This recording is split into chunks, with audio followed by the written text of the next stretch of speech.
for the visas issued by PESA, by the export processing zones, are they included there? No, Mr. Chair, And hindi then po hindi sila. current yung iyong record, iho. Makipag-coordinate po kami sa PESA for Hindi their nga, records po. sinasabi ko nga sa'yo, hindi current eh. Dahil sinagot mo sa akin kanina, yes. Now, you also mentioned that there were several phone calls that were made by Attorney Rocket to you. Yes, You confirm sir. that? Yes, sir. To Yusek Cruz, sir. The persons that you picked up sa Benguet, Attorney Roque said that he was not involved with Pogo. Would you confirm that, sir? For the last item, Mr. Chair, may I know from BI yung data on the number of foreign nationals who entered the country and were issued working visas? Is this the accurate figure that you have submitted?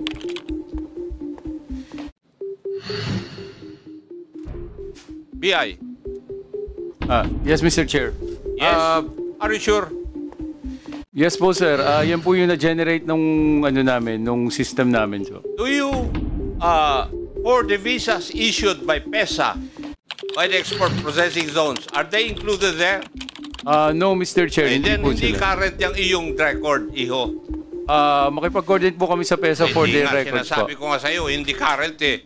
Dahil sinagot mo sa akin kanina, yes. But that does not include yung visas extended by the export processing zones because they are allowed by law to issue SAT. Now, can you tell me whether the data that you have submitted, data on the number of foreign nationals who entered the country and were issued working visas? Mr. Chair, this is limited to the working visas that were issued by the Bureau of Immigration. Bureau of Immigration lang. Yes, Your Honor. Thank you, Mr. Chair. That would be all. Yes, nakuha na po natin yung mga submission nila sa Bureau of Immigration. Yes, Congressman Chairman Akop. May I know the logic behind your directive that we'll not be discussing economic zones anymore? No, Because I remember in the yes. last hearing, when we asked the Department of Justice and PAGCOR, then Chairman Altenco was present. When I asked them what is included in the order of the President, all POGOs shall be banned. Right? Yes. You remember it? The answer of Department of Justice and PAGCOR then was it included the legal and illegal POGOs. It also included the special class of BPOs. And it also included the on-gaming activities of the export processing zone. Those were the answers given by the two agencies. Now, are we, as a body, excluding them already? I think not. But do you, Chair. Are we? you, That you is my question. yeah, yes. It is the decision of this body to decide on that. But I think the APAB have no iGaming, no interactive game licensing that was issued by None, Your by the Honor. APAB. Wala po. So I think they will not be contributing on the issue that we are tackling. And that's the reason why I want them to be excused, because for the very reason that they have never initiated any gaming operations.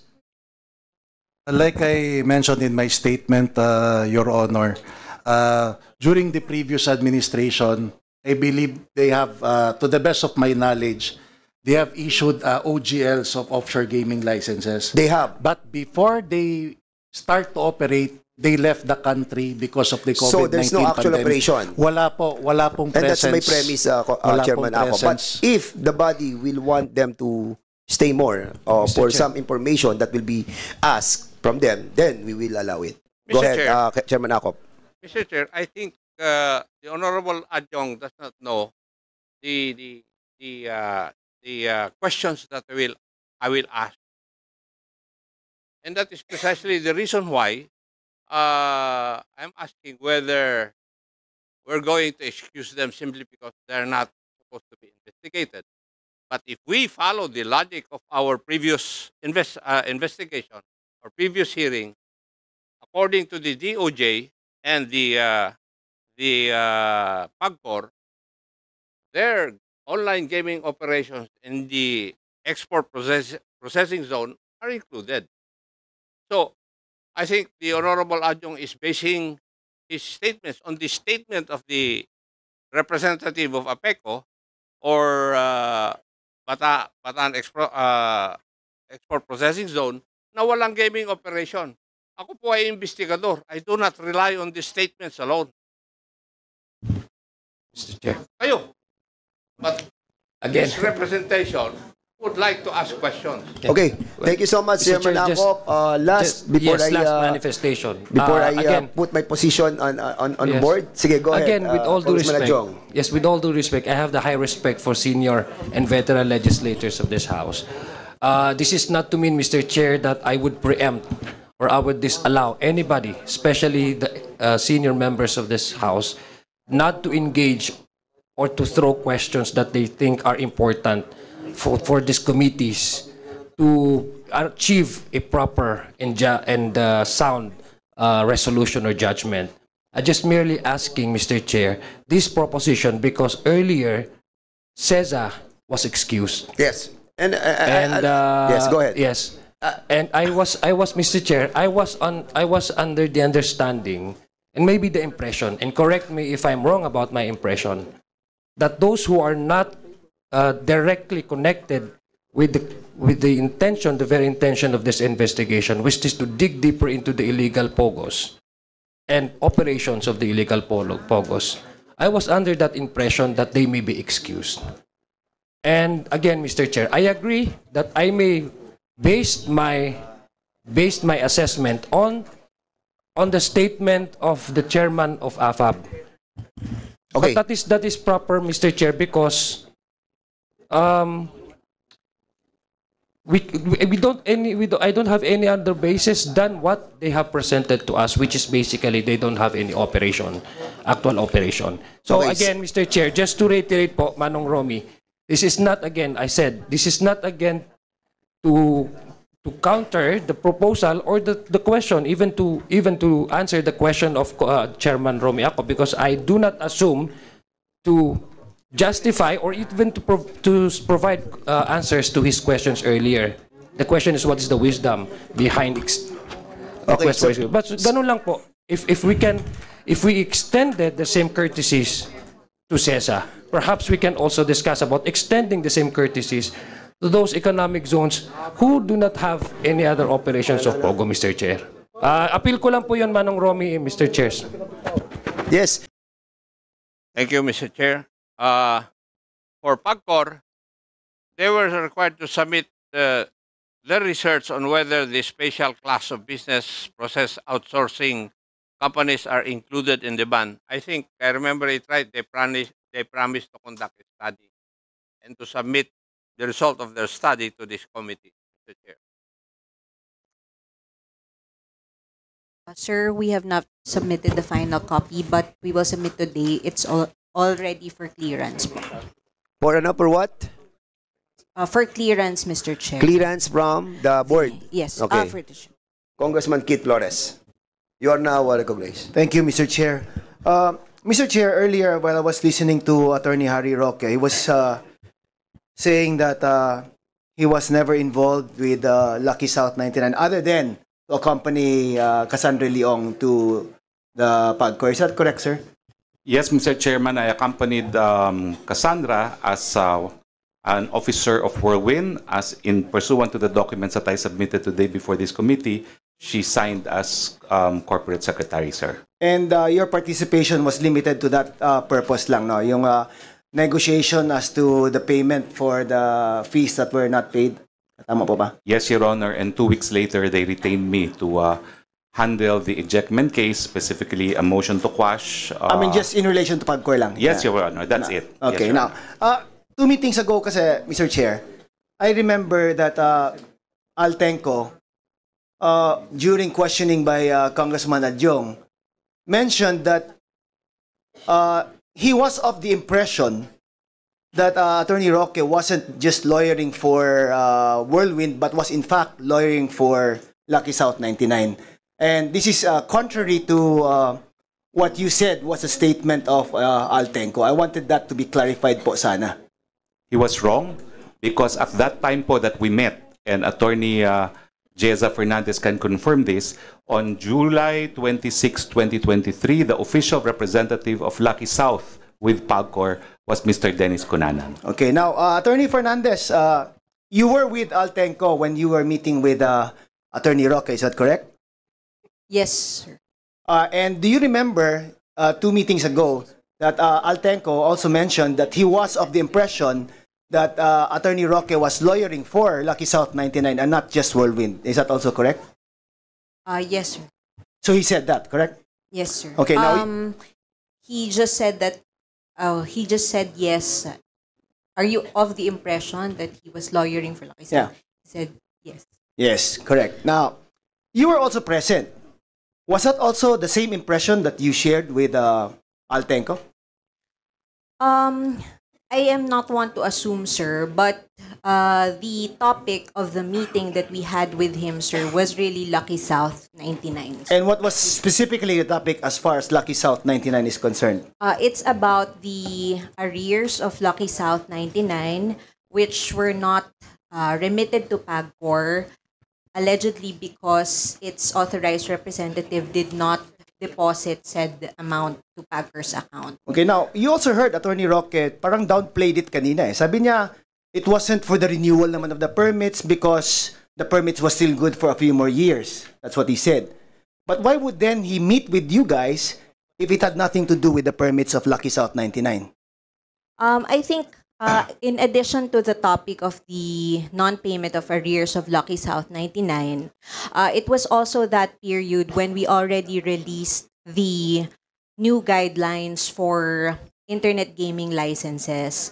So, Lucky South, the Miss Cassandra Ong would like to reapply, expressed her intent to reapply under the new framework, and that she was informed that she has to comply with the requirements and to pay for the arrears before the application may be processed. Okay, so it now crossed just from the payment of arrears to the new requirements of the IGL.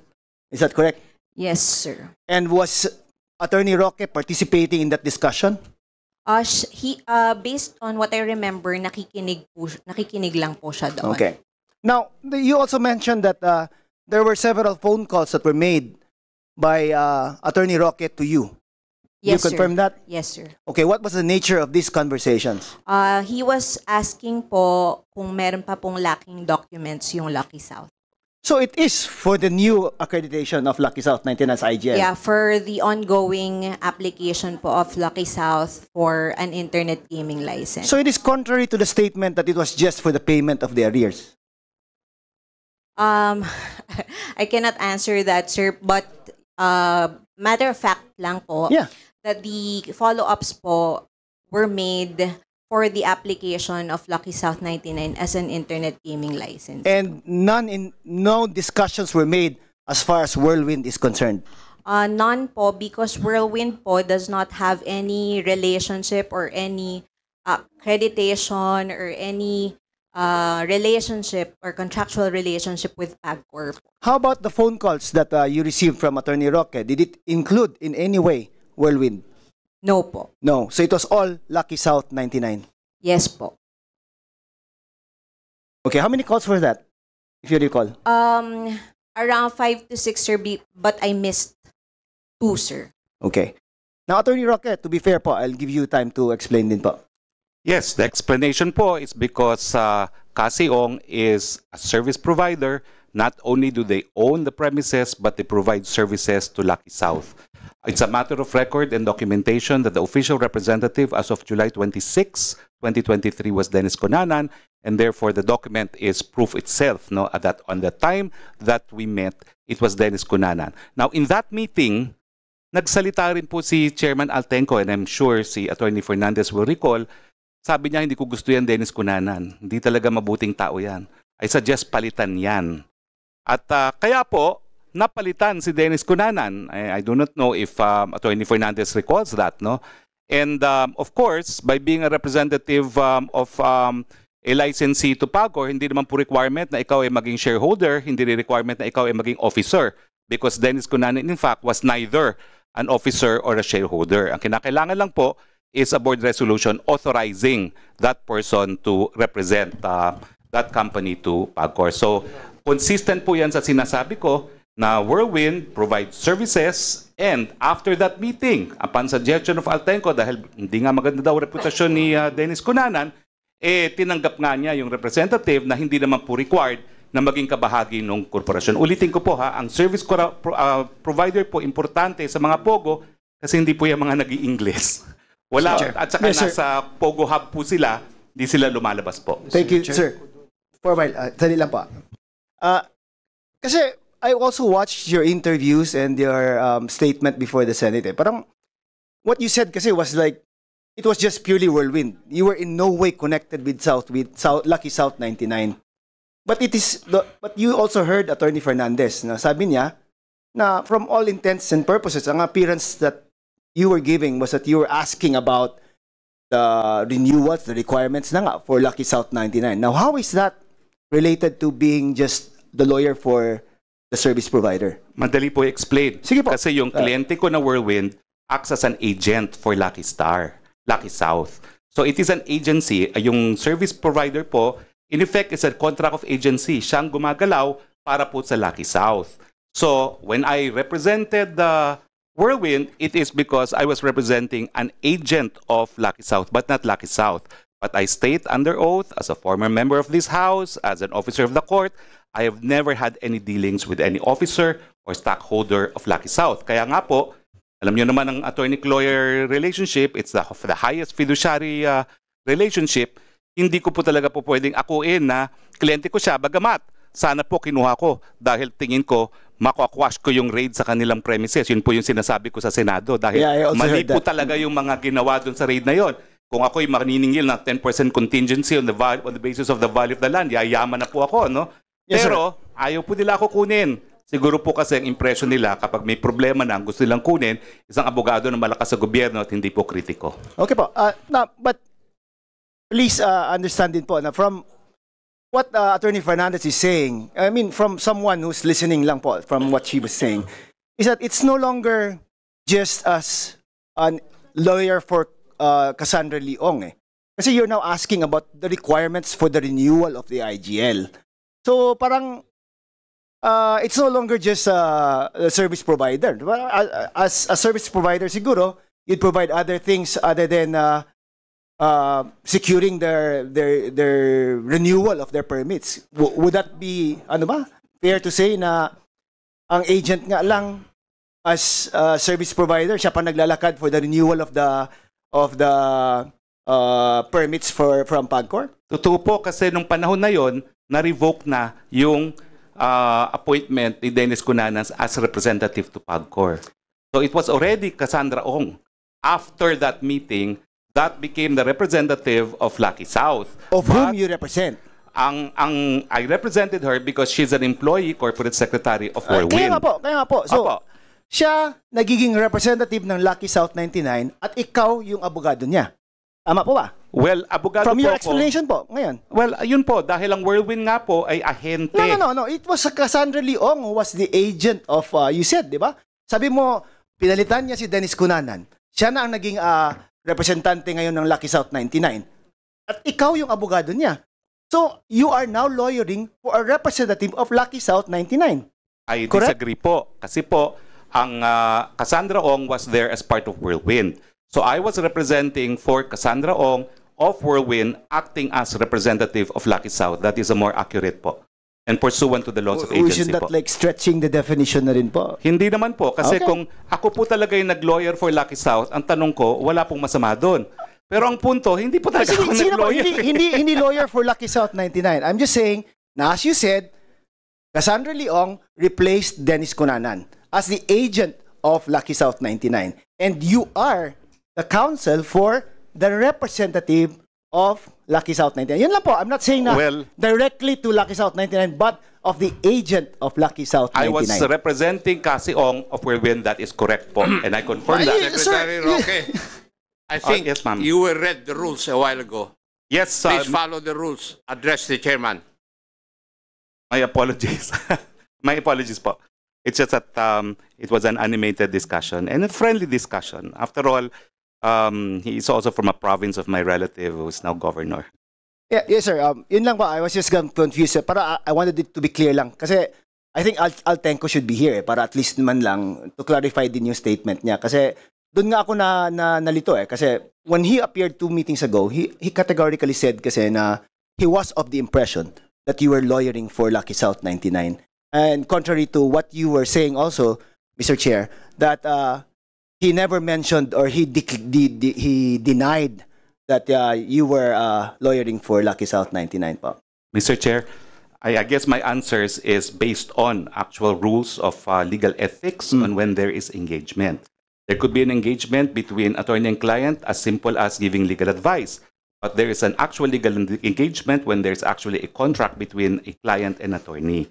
So yun po yung talagang status sa legal ethics. Minsan, Mr. Chairman, yung mga nagtatanong sa radyo, yan po yung mga issue. Kasi pagbibigay pa lang ng legal advice, may attorney-client relationship na. Pero para magkaroon po ng engagement, dapat talaga merong kasunduan. Bakit naman po ako magre-represent, Mr. Chairman, isang kumpanya hindi magbabayad sa akin? Abay, mayaman pa. Pogo pa. Okay po. Sisingilin ko po yan, Mr. Chairman. Wala naman po akong nakita. Okay. Maraming salamat po. Thank you, Mr. Chair. Now, last, Mr. Chair, just to be clear lang, no, para idugtong ko lang. You are saying that you are representing Cassandra Leong as a representative of Whirlwind. But at the same time, you also said that Cassandra Leong replaced Dennis Cunanan as a representative of Lucky South 99 in relation to the application of Lucky South 99 to with PAGCOR in the renewal of their permits. And that was confirmed by Attorney Fernandez that you made several calls to her in relation to also the requirements for the renewal of the permits for Lucky South 99. Para clear lang po, no? So it's not you directly to Lucky South 99, but you with Cassandra Leong. But on the issue lang na medyo Cassandra Leong was acting for both Whirlwind and Lucky South 99. Tama po ba? Well, ewan ko po kung tama na for both kasi siya po talaga ang naging representative as Whirlwind. Pero naalala ko po kung bakit ako tumawag. Kasi ang sabi po niya, hindi nga raw makontak si Attorney Jessa. And even me, when I called twice, hindi po ako nasagot. So nakiusap lang po siya na baka naman pag kayo po tumawag, malaman ko kung ano pa yung kulang namin. And that is why I complied naman with the request of Seong dahil sabi naman talaga ni Attorney Fernandez, mahirap talaga siya makontak. And nakontak ko naman po siya at least 3 times. No? Isa by text. Yun nga pong hiningi ko lang yung ano yung lacking documentary requirements. Nasa akin pa po yung sagot niya. And isa-isa niya. Tapos pangalawa, tawag, sinabi ko lang na meron ng abogadong magre-represent sa Lucky South para dun sa MTTP. Kasi yan po yung bagong requirement na wala talaga nakakaintindi. Pero hindi po akong gumawa nun. Ibang abogado po yung gumawa nun. At pangatlo, tinanong ko lang kung ano yung status at doon nga po sinabi na on the basis of media reports and on the basis of the investigation banban, they're not inclined to approve. At sinabihan ko naman po si Cassie na, huy, ipasarado mo yung pogo na yan dahil illegal na yan kapag mag-operate. At sumunod naman po sila. Maraming salamat, Mr. Chair. Thank you, Mr. Chair. To Yusek Cruz, sir. The persons that you picked up sa Benguet, Attorney Roque said that he was not involved with Pogo. Would you confirm that, sir? Can you confirm that he was not in any way related to any Pogo activities ba? Are you referring to the person the Chinese that was guy arrested? who claimed to be Cambodian ba? Or something? Yes, sir. Under investigation pa rin, sir, yung involvement niya rin sa Porac, Pogo, sir. But is it true that he's parang sa IT siya? Involved siya sa IT? Yes, sir. Just to give you a background, sir, of Sun Liming. This Sun Liming, sir, is his Chinese name, sir. Ito yung totoo niyang identity. Last September 15, sir, 2023, yung mga assets niya po was froze by the Chinese government dahil, sir, dun sa liming.com. Ito, sir, yung platform na ginagamit niya para makapanloko. And nakapanloko po siya amounting to 64 million yuan. And eventually, they discovered it na mas malaki pa pala yung naloko niya, amounting to 7 billion yuan. Ang mga niloko nito, sir, are mostly Chinese people. And kung isipin natin, sir, yung 7 billion yuans na yon, it's close to 56 billion pesos, sir. So, Mr. Sun and his cohorts dupe yung victims nila in believing into that their company, sir, ay isang multiple contracts, nakakuha ng multiple contracts from the Chinese government. Pinalabas nila, sir, na marami silang contracts from the Chinese government. And yun po, sir, yung modus operandi nila in their scam. Is there truth to the rumors that siya din yung IT person in charge sa yung mga scam farms? Yun po, sir, kasi yung background niya, sir, he is considered to be a genius pagdating, sir, sa paggawa, sir, ng mga apps ng mga scamming hubs. So wala pang results na investigation ninyo? Iniimbestigahan pa po natin in coordination, sir, with the Chinese embassy. Okay. Thank you, Mr. Chair. Thank you, Attorney Roque. Thank you, Attorney Fernandez.